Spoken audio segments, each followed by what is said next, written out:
Class లో December prelims mains కొత్త class start అవుతుంది. ఈ నెంబర్ కి కాల్ చేసి రిజిస్టర్ అవ్వండి. లిమిటెడ్ సీట్సే ఉన్నాయి.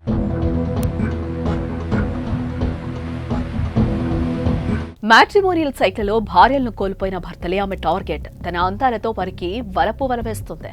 తన వయ్యారానికి దాసోహమయ్యేలా చేస్తుంది. ఆ తర్వాత వారిని పెళ్లి చేసుకుని అందిన కాడికి దోచేస్తుంది.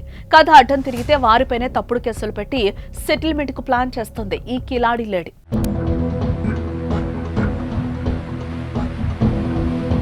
ఉత్తరాఖండ్ కు చెందిన సీమా అలియాస్ నిక్కీ కష్టపడకుండా డబ్బులు సంపాదించాలని ప్లాన్ వేసింది. అందుకు సోషల్ మీడియాను వేదికగా చేసుకుంది. పెళ్లి కోసం మ్యాట్రిమోనియల్లో పెట్టే వారి డేటాను పరిశీలిస్తుంది. అందులో ముఖ్యంగా రెండో పెళ్లి చేసుకునే మగవాళ్లే ఆమె టార్గెట్. మ్యాట్రిమోనియల్ సైట్లోని వారి ఫోన్ నెంబర్ను సేకరిస్తుంది. ఆ తర్వాత వారితో మాటలు కలుపుతుంది. మీ మనసు చాలా మంచిది, మరి రెండో పెళ్లి ఎందుకు చేసుకుంటున్నారని తన మాటలతో మత్తెక్కిస్తుంది. అలా పెళ్లి పీటల వరకు తెచ్చి పెళ్లి చేసుకోగానే వారి వద్ద ఉన్న డబ్బులు, విలువైన నగదుతో జంప్ జిలానీ అయిపోతుంది.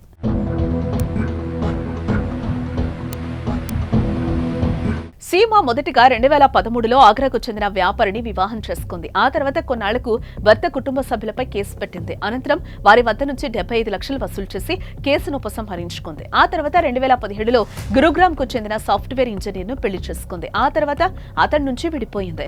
ఈ క్రమంలో అతని వద్ద నుంచి 10 లక్షల రూపాయలు దండుకుంది. అనంతరం గతేడాది జైపూర్ కు చెందిన వ్యాపారవేత్తను వివాహం చేసుకుంది. అతని వద్ద నుంచి కూడా 36 లక్షల రూపాయల విలువైన నగదుతో ఉడాయించింది. అయితే దీంతో వారు పోలీసులను ఆశ్రయించడంతో నిందితురాలు సీమా భాగవతం బయటపడింది.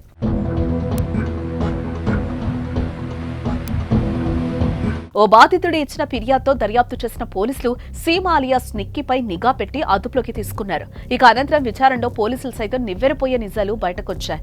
మ్యాట్రిమోనియల్ సైట్లలో భార్యలను వదిలిపెట్టిన భర్తలే ఆమె టార్గెట్ వారైతేనే మోసపోయిన విషయాన్ని బయట వారికి చెప్పలేరనే ఉద్దేశంతో వారిని టార్గెట్ చేసి తర్వాత పెళ్లి చేసుకుని వారితో కాపురం చేస్తున్నట్లు నటిస్తూనే డబ్బులతో ఉడాయిస్తుంది. అయితే ఈ క్రమంలో కథ అడ్డం తిరిగితే వారిపై గృహహింస చట్టాలను ప్రయోగించుకుని ఆ కేసులను సెటిల్మెంట్ తో పరిష్కరించుకుని దాని ద్వారా వచ్చే డబ్బులతో వారికి గుడ్ బై చెప్తుంది.